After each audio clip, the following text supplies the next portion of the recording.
Hi everyone, welcome back to another video from Apps Academy.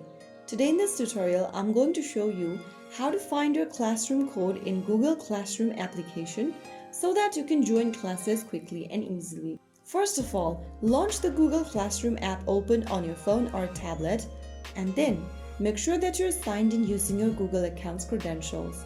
Once you're inside the main home page, go ahead and tap on the menu button at the top left and select Classes.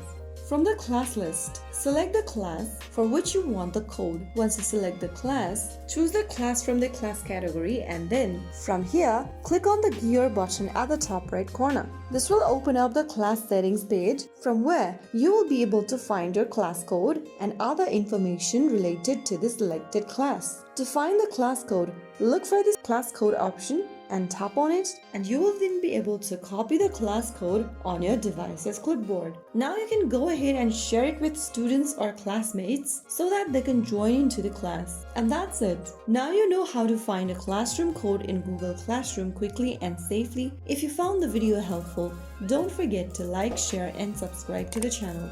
I will be back again in the next video. Thank you for watching.